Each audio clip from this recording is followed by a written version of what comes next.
Ini waktu itu Direktur Elmusa, kemudian dari di BNI, dari Direktur PTT, dan terakhir Dirut Pertamina. Itu jadi relawan saya Pak, ini orang. Gara-gara saya pernah bantu dia kasih sharing session di transformasi Elmusa. Akhirnya dia bantu saya.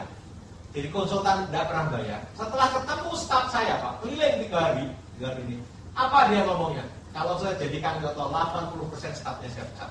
Menurut ukuran profesional semua under perform di bawah. Tapi kan saya bukan tukang pecat. Saya kan nggak mungkin ASN dipecat. Maka apa yang saya pilih? Instead of memecat, hiring, and then saya try to transform capacity. Dan apa yang saya lakukan dengan semua keterbatasan itu adalah, Bapak Ibu, saya mencoba membawa suasana di mana orang kemudian peduli dengan persoalan bersama. Attention, stakeholder, and resources. Kita lihat semuanya. Bapak Ibu kan mesti lihat persoalan bersama kan.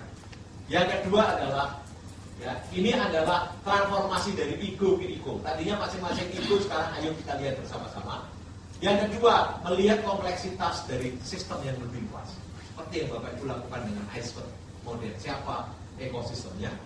Yang berikutnya adalah mencoba mengintegrasikan, mengundang bagaimana hati, pikiran, emosi bersama-sama, lalu membuat ruang untuk belajar dan berdialog bersama. Itulah yang saya bikin ruang dialog Jumat, manajemen review. Saya akhirnya belajar bahwa kalau orang itu nota dinas terus, akhirnya waktu bupati itu hanya habis untuk nota dinas. Karena itulah saya punya cara. Jumat pagi, saya tahu juga perilakunya kepala dinas. Dia itu sebenarnya suka nggak ngerti, tapi berlagak ngerti. Ya, eselon 2 itu, yang senior itu. Maka dia habis ketemu saya, dia kadang-kadang ngomong karena buahnya saya mau ketemu bupati. Tapi sebenarnya itu alibinya sudah ada di situ. Lalu setelah itu dia balik, hanya untuk nakut-nakutin anak buahnya, Pak Bupati itu perasaan begini-begini. Padahal saya nggak ngomong seperti itu. Nah, jadi akhirnya apa yang saya lakukan? Untuk memotong itu semua, saya bikin manajemen review setiap Jumat. Jam 9 sampai jam 11, buka tab. Apa masalah pangan, apa masalah ini, apa ada pencairan, kenapa anggaran itu begini. Semua dibuka situ dan semua ngomong satu-satu. Dan itu kalau ada laporan satker yang ngomong jangan kepala dinas, itu stafnya apa, langsung ditunjuk yang memimpin bro. Dari situ Bapak Ibu, itu saya nggak perlu urus nota dinas sulit-sulit, karena semua kayak belajar. Setelah berdebat, diskusi, saya minta coba masukan, apa sarannya? Pak, problemnya dirubah, kamu rubah program bupatinya. Kalau nggak bisa putuskan, sekarang giliran saya buat keputusan karena saya bupatinya, keputusannya seperti ini. Bisa dilaksanakan begini. Itu jadi jauh lebih efektif. Akhirnya saya belajar menyederhanakan semua proses. Itulah pentingnya belajar kompleksitas dan belajar bisnis proses, bisnis sistem orang itu akhirnya. Dan itu pentingnya memanage semuanya, tidak berhenti dalam kata-kata. Lalu apa? Menjadi reflektif dan generatif. Kita merefleksi apa yang kurang, apa yang ini bersama-sama. Dan Bapak Ibu, ini singkatnya. Tapi kalau agak panjangnya, sebenarnya adalah saya memilih cara anak ini. Tadi kan hipotesisnya kan Indonesia korup, Indonesia tidak bagus bukan di awal. Apa cara untuk melakukan transformasinya? 4B-nya jalannya adalah good governance. Tapi kita percaya dengan transparansi, akuntabilitas, efektivitas, partisipasi, dan supaya public trust naik, partisipasi naik, maka all voice akan convey. Semua suara didengarkan. Itu kuncinya. Dialogi. Ya, tidak boleh top down, sok jago. Ya, misalnya tidak boleh misalnya ini pokoknya saya sudah begini, tidak bisa. Karena kebenaran saya adalah bukan kebenaran bersama. Kita mendengarkan kebenaran bersama, pemahaman bersama, dan itulah komitmen. Maka pemimpin yang paling berat sebenarnya adalah ilmu yang mendengar, bukan ilmu pidato. Nah, ini yang kemudian saya coba lakukan, bagaimana listening, understanding, diskusi, motivasi. Ini dialog Jumat, Bapak Ibu. Saya bisa seperti itu. Masih agak mudah oleh komisi. Saya mengundang berbagai pihak untuk datang ke kampus, dan birokrasi saya coba dengan cara ngajak data bersama stakeholder, belajar, transparan, dan mengajak melibatkan masyarakat menggunakan IT. Kenapa SMS waktu itu? Itu kan IT yang paling sederhana, Facebook dan lain-lain. Kemudian ini spiritualnya harus dibangun, bahwa kita menjadi pegawai, niatan besarnya adalah memberi. Jadi transforming from ego to ego. Akhirnya saya bikin pelatihan namanya Alpha-TK Code, bukunya sampai terbitkan. Karena saya tahu semua ngerti Alpha-TK, jadi saya pakai Alpha-TK dengan new theory. Lalu Bapak Ibu, saya bikin training outbound, saya sendiri yang mimpin, hidup dengan mereka di hutan di mana-mana untuk mengubah aspek spiritualitas. Karena saya percaya ketika intensi manusia niatannya berubah dari meminta menjadi memberi, itu akan terjadi revolusi yang luar biasa, cara berpikir, cara berbuat, dan cara bertindak. Ya, itu nyata yang saya alami. Profesor Otto Scharmer yang menulis buku teori You itu akhirnya datang ke tempat saya dan melakukan penelitian tentang saya. Dia menulis buku Living from Amazing Future. Salah satu case di buku itu adalah Demokrasi 4.0, dan itu ditulis tentang praktek pemerintahan yang saya lakukan, transformasi apa yang saya lakukan. Dia hidup dengan saya berada di situ. Dia menyimpulkan bahwa apa yang dilakukan Kang Yoto adalah mencoba membuka hati, pikiran, dan will. Kemudian inilah 4 mekanismenya, daripada keterwakilan langsung, tidak ada debat tapi dialogik, supaya ngalir semua ide maka dialog, lalu berbagi peran dan digital. Ini menurut dia. Inilah lah. Lalu Bapak Ibu, setelah 8 tahun jadi bupati, saya bisa bikin slide ini. Slide inilah yang saya paparkan di Washington DC, di Paris, di mana-mana, tentang apa sih esensi dari pemerintah yang terbuka dan pemerintah yang partisipatif. Pertama adalah ini adalah prototype, yaitu apa? Value-nya adalah ini, misinya adalah mutual trust dan positive impact. Ini adalah prosesnya, siapa yang terlibat, semua pihak, akademisi, bisnis, community, dan government. Tujuannya adalah sustainable development goal. Untuk apa? Well-being for all, kesejahteraan untuk semua. Jadi di sini akhirnya saya mentransformasi. Bapak Ibu kalau cek ada tulisan saya di web Bank Dunia, yaitu iterative base. Cara saya membuat kebijakan anggaran itu adalah bagaimana people problem, money follow problem, money is for solution, solution is for sustainable development. Orang Harvard tahun 2012 menulis buku tentang budgeting policy yang iterative base.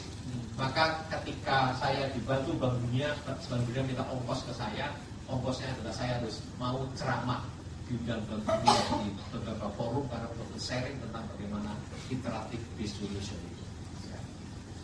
Lalu Bapak Ibu, coba Bapak Ibu lihat, ketika terbatas nggak punya duit maka bikin pabrik seperti ini. Living harmony with flood, kita kelola banjir yang pasti terjadi. Maka yang saya lakukan pertama kali adalah merubah paradigma dari melawan banjir menjadi harmoni dengan banjir. Karena tadi mau melawan, bangun semua, habis duit hanya untuk melawan. Jadi mengubah mental modern itu sudah berubah banyak. Lalu apa?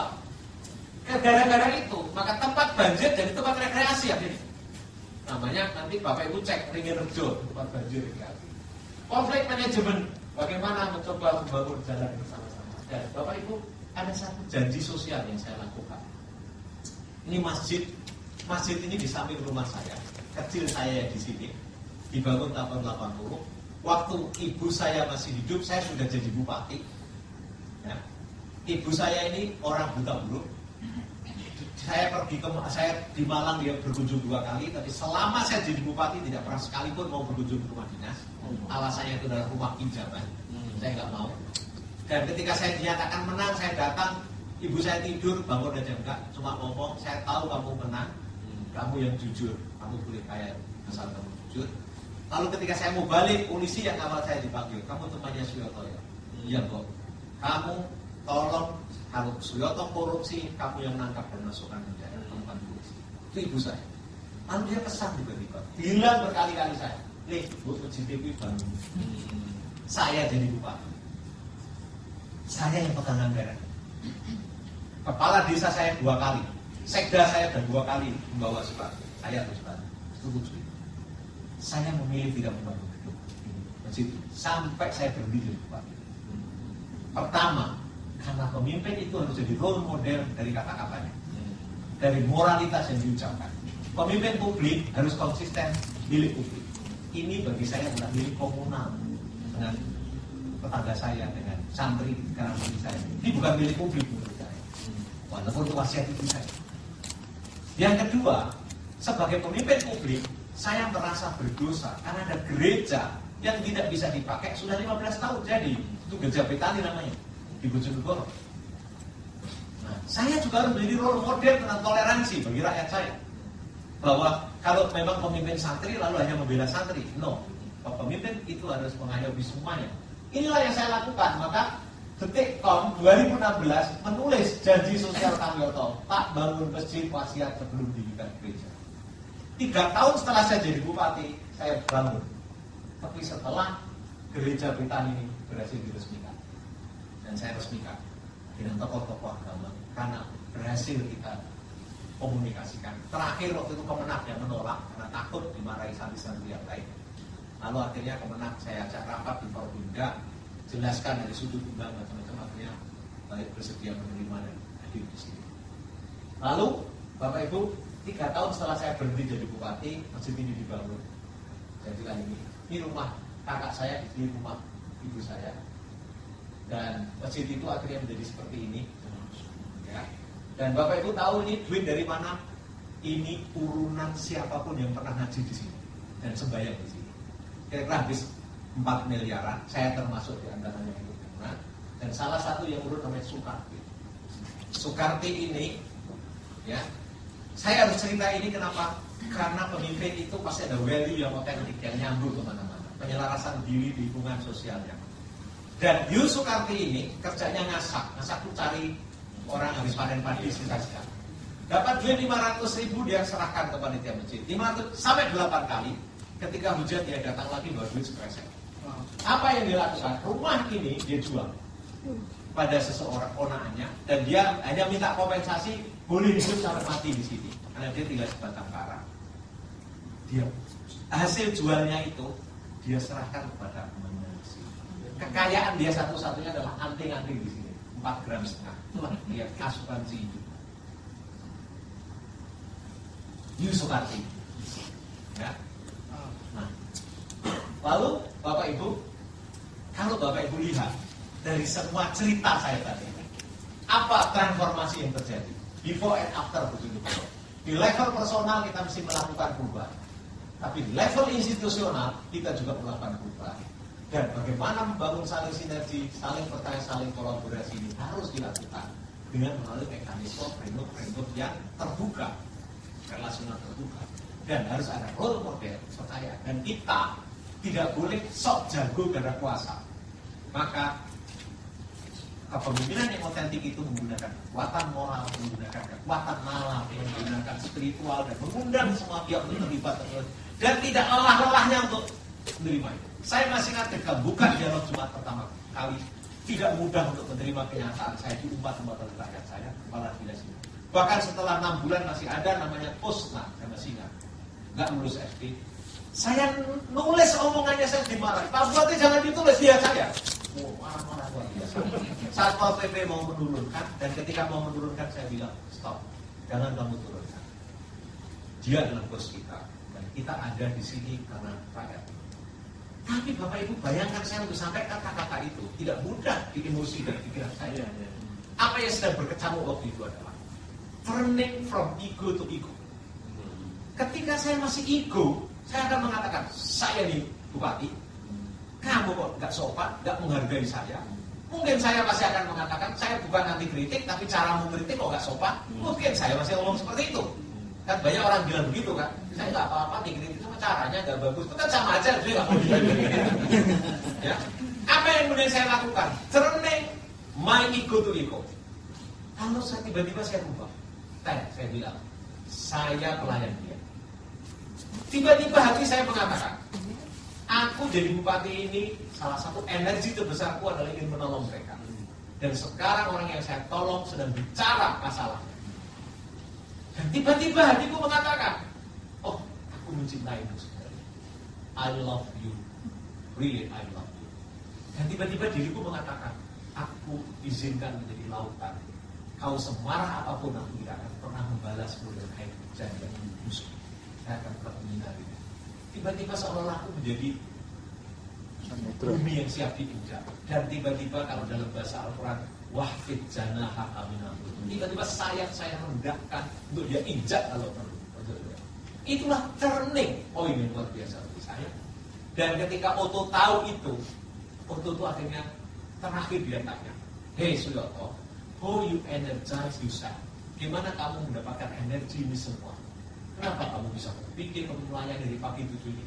Orang Perancis waktu tahu bagaimana kemiskinan turun, dan dia tanya penelitian tentang saya, dia tanya, Suyoto, did you read rhizomatic theory? Saya bilang, no, even my first time to hear that word. Lalu, how you come with that solution? Yeah, because I turning people problem to the government problem, and then my attention, my focus, my effort, all is giving solution for the people problem. Itu yang Oto kemudian tanya, gimana kamu bisa sampai kecerdasan itu pakai emosi seperti itu? Saya bilang, I love the people. Dia lalu ngomong, oh Suyoto, can you bring to your mom? Akhirnya dia pergi ke ibu saya. Saya tanya, kenapa? Why you need to see my mom? Ya, I would like to see the origin of your love. Saya ingin tahu di mana cintamu itu bersemi dari mana. Begitu dia ketemu ibu saya yang lucu, yang apa, dia bilang, oh I got the point. Dia bilang, saya sudah dapat poin. Inilah akar daripada kekuatan cinta. Jadi Bapak Ibu, persoalan kepemimpinan sebenarnya bukan hanya soal formalitas. Ini soal moral, soal etika, soal spiritualitas, soal sincerity, ketulusan di mana kita hadir. Dan itu tiba-tiba kita akan mendapatkan energi berlipat-lipat, dan kecerdasan kita akan keluar berlipat-lipat dari sisi. Ya. Ini yang saya lakukan. Dan ini Bapak Ibu bisa nemukan ini di buku Kang Yoto Kepemimpinan Transformatif. Ini framework terakhirnya. Bapak Ibu bisa cek bukunya Renal Kasali tentang bagaimana Curse of Blessing. Ini buku yang ditulis oleh Diviza. Ada Prof. Munir Morkan juga menulis buku tentang saya sebagai pemimpin spiritual, profetik, transformatif. Nah, sekarang Bapak Ibu, dalam perspektif yang lebih luas, ketika kita mau melakukan inovasi, melakukan perubahan, apa yang harus kita lakukan? Ini karena sesi pembelajarannya. Bahwa systemic crisis itu harus di pertama posisi kita. Oke, saya menjadi bagian agen yang ingin mengubah keadaan. Saya tahu ekosistemnya, saya tahu stakeholdernya. Maka apa sih krisis yang sistemik, yang terus ulang-ulang, yang men-challenge ini semua? Itulah pentingnya iceberg macam-macam untuk memahami systemic crisis ini. Tapi bagaimana systemic crisis ini menjadi kesadaran sosial bersama-sama? Maka we need to call public attention. Bagaimana stakeholder kemudian mau diajak duduk, dirayu bersama. Ini ada masalah serius loh. Kalau kita ngomongnya adalah soal radikalisme, di mana radikalisme ini? Ini contoh. Radikalisme itu tadinya nggak ada yang peduli kan? Tiba-tiba mendapat perhatian publik. Ngomong stunting, mana yang peduli soal stunting tadinya? Itu adalah kawan saya Jack Peterson. Dia kemudian suka ngomong di mana-mana, jadi perhatian publik. Maka kemudian semua calon presiden, cawapres juga kampanye ingin mengetaskan Indonesia dari stunting. Maka ada yang ingin memberi asam sulfat. mulai. Oh sorry, keliru saya. Itu dari asam folat. Susu untuk petik, 400 juta anak yang menikmati susu. Lalu apa? Ini social awareness. Dan begitu ada social awareness, apa yang kita harapkan adalah kolaborasi. Dan kolaborasi ini tahapnya adalah ada ideation dan collaboration. Karena ini kompleks, tidak mungkin diselesaikan secara personal. Maka kepemimpinannya tidak bisa mengandalkan dirinya. Sistem. Itu yang saya tadi lakukan di Bojonegoro. Karena apa? Sesuatu yang sistemik, krisis ini adalah produk dari sistem masa lalu. Maka kita harus mengubah sistemnya itu. Dan ketika mau mengubah sistem, kita harus mengubah struktur, kita harus mengubah mental model, dan bagaimana relasi antar aktor untuk berubah dari toksik menjadi generatif. Tidak harus mengganti, tapi mentransformasikan bersama-sama. Bagaimana sistem itu menyadari ada problem bersama. Itu yang saya lakukan. Kenapa reflektif, kenapa dialogik approach di Bojonegoro yang saya lakukan. Saya bikin dialog. Oh iya ini kalau diteruskan begini kita nggak akan pernah keluar kemiskinan gitu kan. Tiba-tiba kita semua teriak. Ketika saya membersihkan bagaimana Bengawan Solo yang tadinya rusak terus, saya bikin festival Bengawan Solo. Itu hanya untuk menunjukkan bahwa ini ada masalah loh di Bengawan Solo. Karena tadinya itu orang ambil pasir mau ditindak polisi, rakyat marah. Orang buang sampah sembarangan di Bengawan Solo. Tapi setelah bikin festival kita bagus, orang teriak, jangan dikotori, jangan ini. Ini kan mengubah mental model sebenarnya. Ya. Jadi bagaimana sistem itu tiba-tiba kita sadar, apa yang perlu kita lakukan? Ketika saya mengubah dari kebun belimbing milik pribadi menjadi konsolidate, menjadi dikelola wisata dan menjadi wisata terbaik Jawa Timur, itu adalah tahap yang tidak mudah pertama kali dan lain. Crisis, bangun social awareness, baru ideation dan protokol. Begitu berhasil, bisa diadopsi, di scale up ini. Sama dengan pelatihan moderasi beragama ini, tadinya kecil, prototype di scale up. Karena di scale up, maka ada TOT seperti Bapak Ibu ini untuk kemudian bisa meluas di berbagai tempat. Lalu jangan lupa learning and evolving. Kita terus belajar apa yang jalan, apa yang tidak jalan. Ini ada pertanyaan yang selalu kita siapkan. Kenapa begini kalau begini? Ini yang membuat saya, Bapak Ibu, otak saya itu menjadi otak inovasi sosial. Akhirnya. Jadi dasar saya orang kampus, ini selalu kalau melakukan sesuatu ada kayak riset inquiry-nya. Ini pertanyaan apa yang saya uji di sini ini? Itulah yang membuat saya membuat riset inquiry kalau melakukan sesuatu selalu ada risetnya soal di kepala saya ini. Dan itu menjadi habit di kepala saya. Memahami sesuatu secara sistemik, lebih ke ekosistem, ada yang lain. Ini tiba-tiba jadi habit di kepala saya. Dan ini yang makanya dengan mudah saya bisa cerita soal social innovation ya, di sini. Nah, lalu Bapak Ibu belajar U teori ini sebenarnya adalah ini. Karena apa? Untuk melahirkan kesadaran bersama perlu seperti ini, co-initiating, co-sensing, co-presencing. Ini sama, co-creation ini adalah ideation dan prototype, kemudian evolving sama-sama. Ini mirip. Makanya kalau dilihat seperti ini U teorinya, ini adalah inovasi sosialnya, dan ini adalah impact yang ingin kita lakukan bersama. Ini UID, kantor yang sekarang saya pimpin sebagai chancellor-nya. Ini sudah punya 1077 fellow, salah satunya adalah Mbak Alisa Wahid. Ini bikin, dan inilah first layer, second layer-nya. Nah, saya kalau sebenarnya ini menantang. Kebetulan saya diundang, saya ngajar juga inovasi sosial di program doktornya Brawijaya itu. Saya men-challenge betul-betul. Ketika saya mulai mengajar, saya akan tanya. Ini kebetulan ada dosen, ada apa? Bapak jangan teruskan ikut kuliah saya kalau tujuannya hanya memproduksi rekor.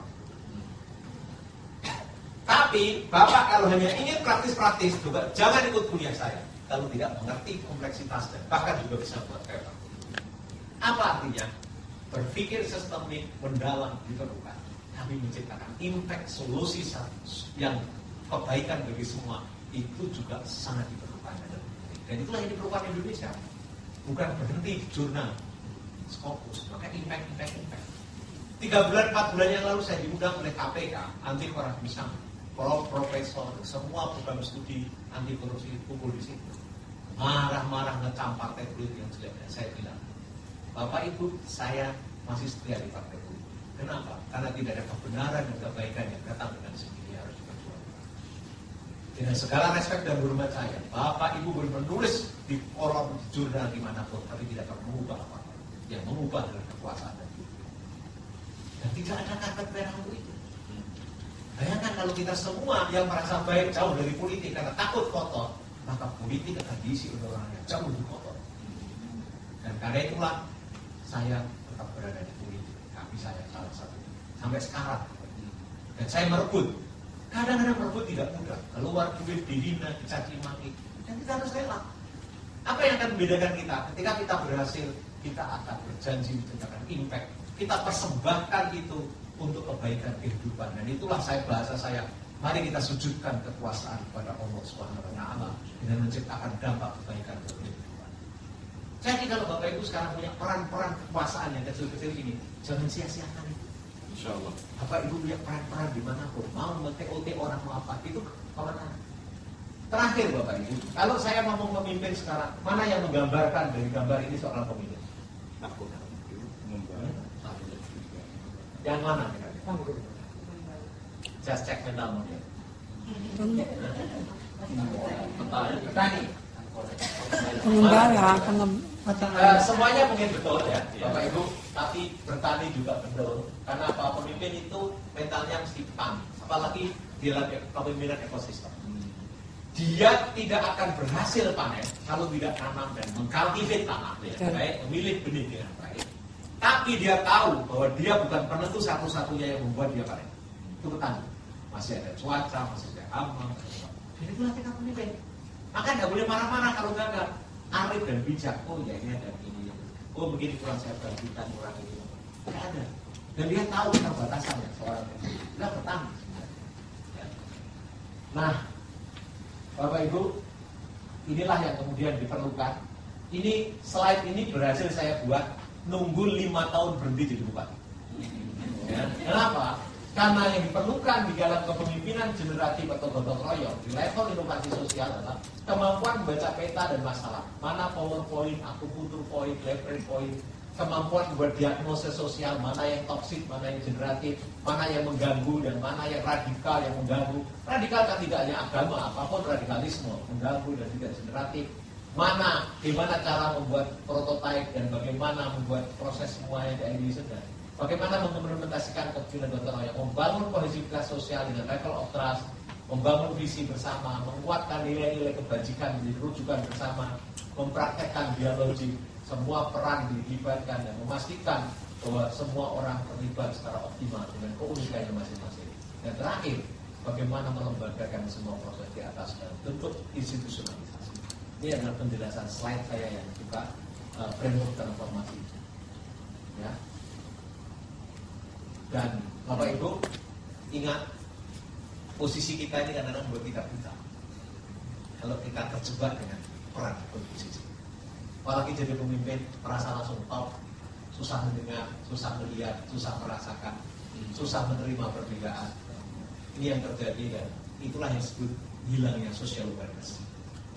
Ini semua jebakan, maka penting kita jangan terjebak jadi orang buta. Ya, bahkan kalau orang beragama pun juga bisa dengan mudah terjebak, kemudian memilih tiba-tiba agamanya jadi agama teman, milih ayat, milih apa ya untuk ngantem orang lain, dan sekedar menjadi simbol atau kemudian menjadi way of life untuk hidup yang membahagiakan ini semua. Nah, ini tantangan kita bersama sebenarnya untuk mengalihkan ini. Dan ketika kita dijebak oleh ego kita, maka tiba-tiba kita seolah menggenggam bumi. Dan kita merasa menjadi bagian. Kita bukan menjadi petani, tapi seolah menjadi penentu dari semua keberhasilan dalam kehidupan ini. Dan termasuk ketika saya waktu menjadi, saya ini dulu orang jurusan bahasa Arab, ekstrim, berubah, jadi pikiran berubah itu ketika saya melihat ternyata negara itu tempat dan wadah. Inilah tempat saya membangun perjanjian dan kesaksian, bagaimana menciptakan kemasyarakatan publik tujuan kemerdekaan, dan itu adalah konstitusi syariah. Ini proses-proses yang saya alami, saya belajar tentang Pancasila. Inilah yang saya belajar ini semua. Kenapa? Karena akhirnya saya mengajar di Lemhanas. Waktu anggota DPR RI mau dilantik itu 10 hari apply, 2 harinya harus saya yang ngajar ya, dosen saya. Dan ini adalah bagian dari perjalanan yang saya ajar. Siapa saya? Saya adalah orang Indonesia yang punya tanggung jawab. Dan saya tahu ada keberagaman, saya tahu semua bukan beberapa untuk manusia. Karena itu saya harus jadi pemimpin untuk diri saya, pemimpin tim, organisasi, semua pihak. Bahwa semua tantangan ini adalah peluang kita. Karena itu jangan pernah kehilangan siapa diri saya, niatan hidup saya, di mana saya, kesadaran sosial dan kesadaran. Karena itulah yang menggambarkan spiritual happiness. Terima kasih Bapak Ibu.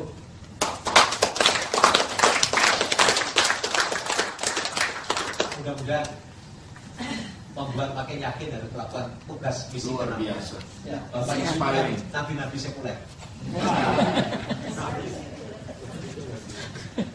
Oke, baiklah Ibu dan Bapak sekalian, kita berikan power push dulu untuk Kang Yoto. 1, 2, 3, push. Oke, saya beri informasi ini baru pukul 17.52. Kira-kira gimana nih? Pas 2 jam. Habis maghrib. Habis Organisasi dengan personal gitu ya. Di berbagai level tadi ada pertanyaan-pertanyaan. Izin saya jawab dengan beberapa merangkum dengan yang spesifik saya jawab kemudian akan saya rangkum.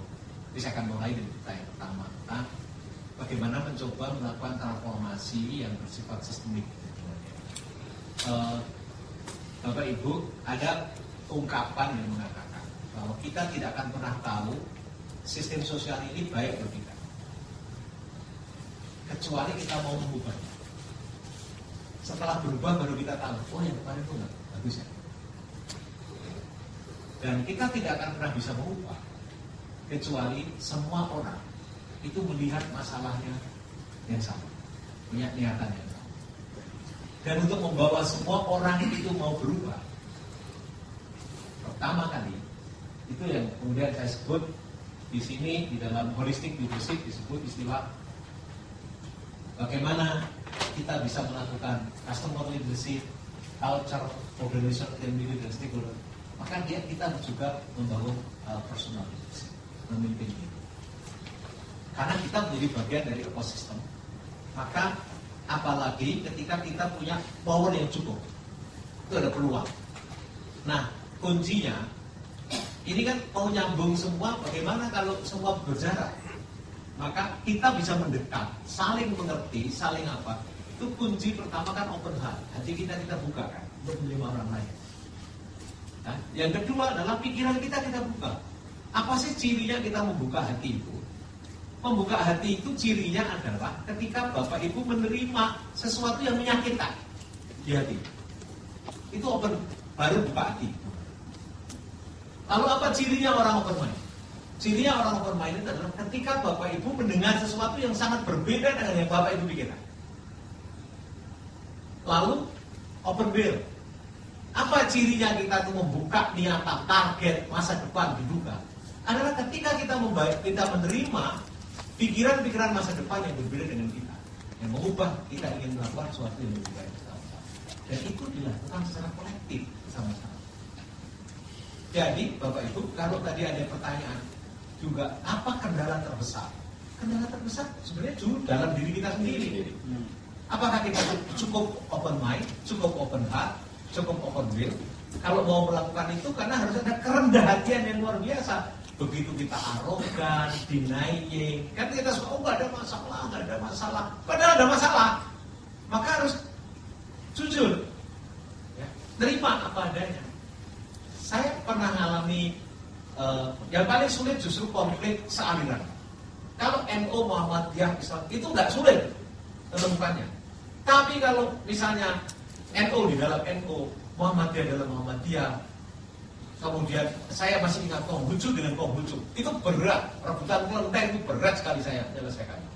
Karena ternyata apa? Ini soal culture juga, bagaimana belum ada tradisi rebutan kekuasaan. Jadi kemudian di sini harus kita manifestkan apa sih esensi masalahnya. Ternyata ini masalahnya itu bukan perbedaan kok, bukan perbedaan paham, bukan perbedaan apa, tapi perbedaan kepentingan kok soal siapa mau menjadi apa. Dan setiap organisasi itu makin besar, dia menjanjikan insentif sosial yang luar biasa. Bukan the nature of organization. Nah itu ya kita harus dudukkan Pak. Lalu ketika itu dalam saya punya pedoman sebenarnya. Namanya adalah mekanisme sosial dinamika itu pasti dimulai. Kumpul semu begini ini akan teruji oleh masalah. Namanya performing akan diuji oleh storming. Akan ada masalah kumpul bareng. Nah storming itu hal yang normal. Yang kita perlukan adalah kemampuan norming, buat norma-norma baru yang disepakati. Dan kalau sudah seperti itu, maka kita akan performing, melakukan sesuatu yang lebih baik lagi. Tapi akan ada storming lagi. Begitu storming, norming, itulah kunci kenapa harus ada learning and evolving. Dan learning and evolving itu terjadi ketika kita rendah hati, open mind, open will, open will. Dan ketika kita memposisikan diri kita dalam ekosistem seperti itu, hebatnya di Indonesia ini adalah Al-Malik Mir'atul Ummah. Pemimpin itu masih jadi cermin dari rakyatnya. Jadi kalau Al-Dinu Al-Malik Al-Dini Muluk Ar-Ra'iyatu Al-Dini Mulukihim, rakyat itu ikut pemimpinnya itu benar. Jadi kalau pemimpinnya menjadi role model rendah hati, mau mendengar, itu ikut semua itu. Persis saya masih ingat ketika ibu saya meninggal dan banyak tokoh agama tahu masjid saya seperti itu. Pada meluk saya dan minta maaf. Kenapa? Saya salah sangka pada kalian. Nah, itu kan nggak bisa Pak. Coba diomongin kan. Nah, jadi kunci pertama di situ. Kalau Bapak jadi fasilitator, tiba-tiba ada sombongnya. Aku ini fasilitator aku hebat. Bapak Ibu di challenge tiba-tiba terganggu Bapak. Ini merendahkan saya. Itu kan tidak open mind, tidak peduli lagi. Ya. Dan percaya atau tidak, kebenaran pasti ada yang mendengar. Keindahan pasti ada yang melihat. Ketulusan pasti ada yang merasakan. Dan saya percaya itu, kekuatan itu. Ya, maka kita terus sama-sama. Saya sudah jawab dua. Lalu, Bapak Ibu, apakah kemudian tidak ada hambatan? Bagaimana soal istri, keluarga? Inilah pentingnya menyelaraskan diri sejak awal. Ya, tadi saya cerita di awal, gimana saya cara mengkontrak istri saya tentang makna bahagia, makna apa, mencari. Dan istri saya rela berkorban. Dia kuliah S2, S3, tapi dia ngurus kehidupan rumah tangga. Dia tidak mengambil peran publik. Dan ketika saya maju bupati, istri saya ikut kampanye. Dan Bapak Ibu, satu yang saya ingat dari istri saya, walaupun dia ibu rumah tangga per definisi, karena tidak ada peran publik yang dilakukan, saya selalu mengatakan, saya bisa seperti ini karena itu. Ibarat saya tombak, saya ujungnya, semuanya adalah itu. Istri saya ini cara menarasikan apa yang saya lakukan keluar, selalu mengatakan kepada anak-anak, ayahmu sedang berjuang, dan kita dukung ayah berjuang. Itu yang dilakukan istri saya. Dan betul istri saya ketika kampanye pertama keliling di Bojonegoro malam-malam itu, tiba-tiba istri saya jam 2 di SMS saya masih belum tidur, masih jalan. Aku tahu ini kau sedang menyusuri jalanan dingin Bojonegoro. Kamu tidak sendirian, aku bersamamu dan dan itu membuat saya hampir 6 hari tidak, akhirnya kan saya rela, berani, cukup percaya diri untuk tetap meneruskan perjalanan ini karena ada istri saya dengan anak-anak saya. Dan ketika saya mendengar lagunya Leto terus Sebelum Cahaya, lalu saya bayangkan ini kayak kata-kata istri saya. Teringat hati yang berkabur mimpi, kemana kau pergi cinta, perjalanan sunyi yang kau tempuh sendiri, kuatkanlah hati cinta. Ingatlah kau kepada angin yang berhembus mesra, yang akan membelaimu cinta. Ingatlah engkau kepada, itulah embun pagi bersahaja yang menemanimu sebelum cahaya. Itu akhirnya jadi bahan kampanye. Karena saya suka cerita itu, tiba-tiba orang pesan lagu di radio-radio dan bilang lagunya Kang Yoto. Itu yang bikin akhirnya anak muda milih Kang Yoto gara-gara lagu itu. Nah, lalu istri saya ini ketika saya harus all out, akhirnya ikut kampanye, Lili. Karena dia yang jubir paling tepat menceritakan siapa saya kepada publik, dan publik jadi percaya karena istri saya yang cerita tentang kehidupan saya. Bapak Ibu tahu nggak? Saya sampai awal jadi bupati seluruh baju saya dari jahit istri saya. Ya. Lalu cara istri saya menarasikan anak-anak ini. Ketika saya mau anak saya tidak ada satupun yang ikut saya jadi di bupati. Dia tinggal di Gresik. Dia tetap jadi anak biasa, pakai sepeda pancal ini dan tidak pernah ngamong sebagai anak bupati. Saya merasa bersalah karena saya telah meninggalkannya. Maka ketika saya mau 4 tahun mau maju kedua, saya rundingan dengan anak-anak saya. Tapi istri saya sudah selalu menarasikan ayahmu berjuang, ada kemiskinan dan itu tolong. Saya tanya anak-anak saya, ayahmu sekarang di persimpangan jalan, mengakhiri atau meneruskan yang dari ini. Apa kata anak saya? Ya, aku tidak bisa seperti ayah. Belum tentu besok aku punya peluang seperti ayah. Teruskan perjuangan. Ini dilakukan anak-anak saya. Dan saya merasa mendapatkan rezeki yang luar biasa dengan cara itu. Anak-anak saya sekarang bernikah semua. Saya sudah punya cucu 5. Dan anak-anak saya tiba-tiba menjadi berjuang dengan cara-caranya. Dia punya usaha dan kemarin dia bilang 2 hari penghasilan kita semua. Dia bikin spanduk, dia bikin apa? Ikut terlibat politik. Saya kira. Kenapa dia bilang bangsa ini sekarang memanggil kita melakukan sesuatu? Itu adalah perjuangan. Dan makanya istri saya, anak saya tidak pernah protes saya pergi kemanapun. Begini nih. Kenapa? Saya selalu mengatakan saya bisa begini karena kalian. Dan saya selalu mengatakan ayahku tidak pernah pergi dan tidak pernah pulang karena dunia adalah rumah. Apa yang saya dapatkan dari semua ini? Saya telah mendapatkan semua dalam kehidupan ini. Tadinya saya merasa di neraka kalau ada masalah. Sekarang saya bisa menerima setiap masalah. Saya bisa menerima kehilangan atau mendapatkannya. Saya bisa tidak stres kehilangan miliaran duit saya. Ya. saya bisa menerimanya. Saya bisa ragu ketika apakah ini berhasil atau tidak. Dulu saya nggak bisa tidur. Sekarang saya pun juga rela kalau tidak berhasil dalam hidup ini. Itu bagi saya adalah surga. Iya, acceptance, ridho. Dan itu bagi saya surga. Karena apa? Ketika saya membaca surat Al-Qutamah, wailul likulli humazatil lumazah. Neraka Al-Qutamah itu tatoliu alal abidah. Dia yang menyala di pikiran. Jadi saya mendapatkan surga di seluruh aktivitas saya ini. Karena saya tidak merasa ridho itu semua. Dan itu tidak mungkin saya alami terjadi kalau saya tidak membenturkan hidup saya dengan seluruh kesulitan. Dan di situ tiba-tiba saya mendapatkan surga. Karena apa? Ridho, sabar, rahmah, rahim, silaturahim, jihad, mujahadah, semua bisa terjadi karena proses yang saya alami ini. Jadi Bapak Ibu, saya menulis lagu kesungguhan. Nanti Kang Yoto kesungguhan dinyanyikan oleh istri saya. Itu sebenarnya adalah di ujung jabatan saya banyak menulis lagu-lagu spiritual, perjalanan, refleksi sosial dan personal. Karena saya sudah mendapatkan semua. Jadi kalau saya ditanya dapat apa, saya sudah dapat semua. Jadi saya selalu menerima masalah karena itu peluang kita untuk tumbuh berkembang dan peluang untuk memberi sama-sama. Dan Bapak Ibu, kalau saya ditanya murid dan guru, saya ini murid dan saya ini guru. Karena murid dalam bahasa Arab adalah orang yang selalu ingin. Dan saya selalu ingin belajar, saya selalu ingin memahami, saya selalu ingin memberi, dan saya selalu ingin menciptakan dampak. Jadi kita akan bersama-sama menjadi jamaah musafir untuk menciptakan perubahan dan perbaikan. Terima kasih. Saya juga saya jawab semua ya. Udah. Oh, soal ibu. Ya betul, sorry. Apa yang didapat oleh Otto Scharmer dan ibu? Otto akhirnya tahu bahwa betapa ibu saya adalah seorang manusia yang genuinely love others and love people.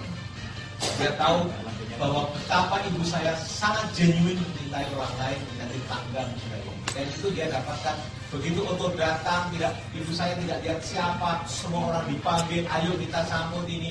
Akhirnya Otto merasakan sendiri bagaimana ibu saya. Bapak tahu nggak betapa saya ini hubungan dengan ibu saya sangat dekat. Ibu saya ini saya kecil miskin, setiap mau berangkat sekolah itu saya diambilkan makanan. Makanan itu makan rusak-rusak kemarin diapakan, pokoknya tertuju itu makanan. Ada gitu. Lalu dia ambil minyak kelapa, dibelai di kepala saya. Sampai saya kelas 6 SD. Sanawiyah saya beli minyak rambut itu untuk saya pakai. Dan saya diambilkan makanan. Jadi hubungan saya sangat dekat. Enggak ada telepon saya di mana. Ibu saya itu bisa memerintahkan saya pulang, dan saya pulang. Sampai istri saya bingung, lo baru kemarin kok pulang? Ini nggak bisa dijelaskan. Saya akan pulang. Nah ini nggak bisa dijelaskan. Saya tahu ada rasanya saya. Dan itu istri saya menjadi respect dengan saya juga. Kenapa? Ya saya juga berharap anak saya bisa seperti kamu dan dan saya rasakan itu. Ya, kita berdekatnya saya dengan ibu saya. Kenapa? Karena ibu saya memang sangat tulus mencintai dan ibu saya mengajarkan tidak ada rendah diri, tidak boleh terjebak oleh jabatan. Bayangin ibu saya itu nggak ada bangganya saya jadi bupati. Saya mau jadi rektor pamit dimarahi lapor kok nyetor traktor. Terus saya jadi 2 tahun saya jadi bupati masih ditanya kapan kamu kembali ke kampus. Ngajar lagi jadi guru. Kamu lebih mulia jadi guru daripada jadi bupati. Kenapa? Karena orang belum cerita. Begitu tahun ketiga tiba-tiba ada Bapak Nulijo itu cerita bahwa saya ini garam jadi pupuk jadi enak ini kayak itu. Dia bilang, oh Syarika tuh bisa ya jadi bupati. Maka tahun keempat sebulan sebelum meninggal dia panggil saya, kamu teruskan ya, rebutin jabatan ini. Sebulan kemudian dia meninggal. Jadi itu sangat otentik dan Otto kemudian merasa bahwa oh ya, you got source energy from your mother. Sekarang saya baru ini ada 2 disertasi, yang satu dari Belanda, yang satu dari ITB. Satu soal bagaimana mengelola bencana evidence based, yang satu ini unik. Saya baru kali ini karena ada sering saya dijadikan bahan studi. Ini unik. Kenapa? Dia justru di ITB tentang bagaimana impact pembangunan, tapi dikaitkan dengan the origin of personality. Seorang itu dari mana asalnya, dari ibunya, bapaknya. Dia sedang mengkaji, dia cek buyut saya, dia cek ini, dia sekarang cek dari mana genealoginya kok seperti itu. Dia yakin kenapa orang Islam itu dia jadi bin gitu. Ya saya belum tahu hasilnya karena baru proses wawancara dengan saya dan dia lagi menggali data. Saya belum ngerti, tapi kira-kira dia akan menggunakan para istilahnya dan paradigma realisme, bahwa tidak ada sesuatu kalau dia apa yang muncul dari dalam sampai pada dalam, dan itu harus dilihat bagaimana akar nilai seseorang kenapa menjadi penulis. Nanti kalau sudah jadi tetapi bukunya mungkin bisa dibaca Pak. Ada mahasiswa dosen yang nulis disertasi recommended reading, buku yang direkomendasi untuk dibaca. Itu bukunya Pemimpin Transformatif Kang Yoko. Begitulah Bapak Ibu, saya mohon maaf, ini adalah pengembaraan dan perjalanan kita. Luar biasa. Saya berharap Bapak Ibu mendapatkan surga-surga. Amin. Amin. Kurang lebih